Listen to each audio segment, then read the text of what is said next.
Over the last few years, eSports has slowly taken over the gaming industry and has even worked its way into sporting events. Many have valid claims that eSports is a sport, but some are unconvinced. So stay tuned to today's video as we discuss if eSports are really sports or not. First up, are eSports really sports at all? Video games have been super popular for many decades now, ever since they started to gain some semblance of popularity in the 1970s. Back then, we had Pong and Atari that swept the nation, and players all across the world gathered at their local arcades to compete against one another. Since those days are long gone, video games have come a long way. Our computers have become much faster, and game developers have gotten even more creative than they used to be. However, this has led consumers to demand much higher quality games and have much more options than they used to. In 2020 alone, the video game industry netted around $179.7 billion, which is more than the global film and North American sports industries combined. Many video games are traditionally marketed towards children, but they are now making a dominant force within the market among extremely competitive players. While a lot of games are definitely still marketed towards children, a lot of the most played and influential games right now are targeted at young adults and competitive players. This is what created the competitive esports scene. Many have been arguing that esports should not be considered a real sport, as this belief is slowly creeping up in the industry. However, this belief is suddenly being proven wrong as the developing industry grows larger and larger with every passing year. One of the most common arguments we see all the time for esports is that it does not require any physical prowess to compete in. While this is slightly true, it does not acknowledge the inconceivable reaction times and fast twitch muscle movements that takes years of practice to develop in these gamers. Anyone can play a shooter, but can you pick up a shooter and play competitively without any training or muscle memory? Strategy and strategic play overall are other components within esports that are often dismissed by these haters. Team planning, advanced meta-analysis, and evasive maneuvering are all put to the test within esports and the competitive scenes of each popular game. Games like Valorant, Dota 2, League of Legends, Call of Duty, and Overwatch have all created competitions that have filled even arenas around the world. Esports takes skill and determination to succeed, and it's hard to deny that it's a real sport. During COVID, the market share for competitive games has risen and is expected to continue rising to match that of what people call, quote, real sports. Esports is a skill, not a sport. To many, video games are not something that comes up when thinking of daily exercises. The Merriam-Webster Dictionary defines a sport as a physical activity engaged in for pleasure. Video games most certainly require skill and coordination, but it does not incorporate enough physical aspects to be carried out as a sport. However, there are a lot of strategies involved with video games, and they can easily be compared to things like chess or card games, which are considered to be sports around the world. Sports require full-body movement and coordination, not just finger and hand movements. And while it is possible to move your whole body while playing a video game, it is not usually required to be successful. It is completely possible and common for people playing esports to sit in front of their TV or computer with a bag of chips and move their controller with one hand while snacking with the other. In this way,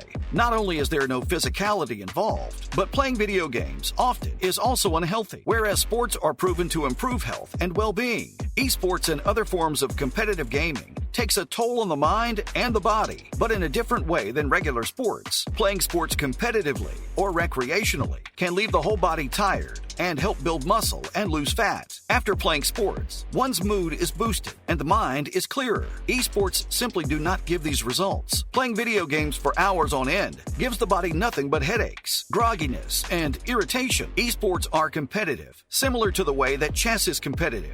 It does not require physical exertion and does not provide health benefits in the way that physical sports do. Esports could be considered an art form like playing a violin or a game like checkers, but not as a sport. Sadly, right now, esports cannot be confidently categorized in the same way as sports like running or basketball. It does remain true that video games and competitive gaming require skill and high levels of critical thinking that many just can't pull off. So at some point in the future, they could most definitely be carried out as a sport. Many countries around the world are currently allowing esports to take place in sporting categories during events. There are even multiple university and college college courses around the globe that allow people to learn the ins and outs of eSports, from training each other how to play these games to analyzing how the industry works and how they can market as much as possible. The gaming industry is taking on this brand new feature, and we can't wait to see where it goes in the next few years. As video games developed each year, and every year we could see even more of them being classified as a real sport. They could even take place during things like the Global Olympic Games. Esports is something that we should treasure, as it's an awesome part of the gaming community, and we really hope that it becomes a real sport in the near future. It really deserves that place in sporting history, as it takes a lot of time and effort for these players to become as good as they are.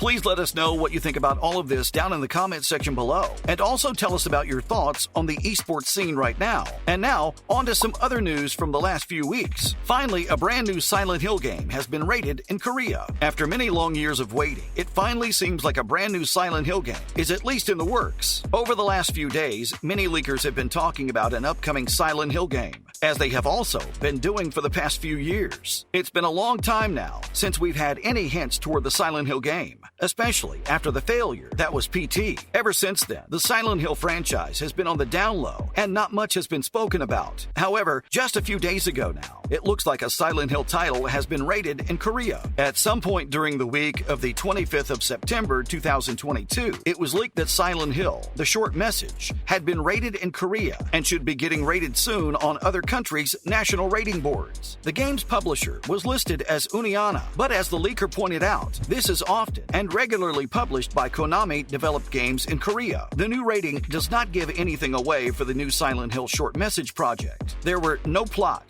gameplay, or even other content details released. We don't even get the official rating of the title, such as any use of violence, gore, or swearing. It's hard to imagine Silent Hill won't have any of these features, so it will most likely be updated in the coming days. The short message conjures up a lot of thoughts in the community, and some people are convinced that the name could preclude a bigger thing for the Silent Hill franchise. This announcement could possibly even lead to further projects in the works. It seems like the short message will most likely be what PT was originally, ever since the lead developer, Hideo Kojima, left. Around a year ago, it was also claimed that multiple Silent Hill products were in the works, including even a full remake of the original Silent Hill 2. This was also leaked alongside a brand new game, which seemingly came true just a few days ago. Someone seemingly verified by an actor to be in a Silent Hill game, which means that the future of Silent Hill should have some big names involved with it. We can't wait to see what the Silent Hill franchise brings us in the coming months, and hopefully, this brand new Silent Hill short message will be announced soon.